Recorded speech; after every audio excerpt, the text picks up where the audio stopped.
இந்த 2026ஆம் ஆண்டுல share market field வந்து எப்படி இருக்க போகுது, எந்த மாதிரியான செக்டார்ஸ் வந்து பூம் ஆக போகுது சார்? குரு என்ன பண்றாரு அப்படின்னா, இந்த ஆண்டு முழுக்கவுமே ஒரு எக்ஸ்பான்ஷன் அண்ட் growth அப்படிங்கிற விஷயத்துக்கு அவர் தான் ஐடென்டிட்டியா வராரு. சர்டனுடைய பிளேஸ்மெண்ட் எப்படி இருக்கு அப்படின்னா, ஒரு டீகன்ஸ்ட்ரக்ஷனை ஷேர் மார்க்கெட்ல கொடுக்கறதுக்கான வாய்ப்பு ரொம்ப அதிகமா இருக்கு.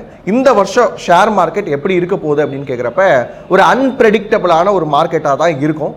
த்ரூஅவுட் த இயர் வந்து பார்த்தீங்கன்னா ஒரு டிஃப்ரெண்ட் டைப் ஆஃப் வேவ் தான் வந்து நமக்கு ஃபாலோ ஆக போகுது. ரொம்ப நாளாக முதலீடுகள் அப்படின்னு சொல்லி நம்ம ஒரு சில ஷேர்ஸில் வந்து நம்பிக்கையாக இன்வெஸ்ட் பண்ணுவோம்ல, அந்த மாதிரியான ஷேர்ஸ்க்கு கொஞ்சம் கவனமாக இருக்கணும். ரொம்ப நல்லா ட்ரேட் பண்ணிட்டு இருக்க ஆட்களே யோசிக்கிற மாதிரியான ஒரு மார்க்கெட் ஸ்டேட்மெண்ட் வந்து நடக்க போகுது.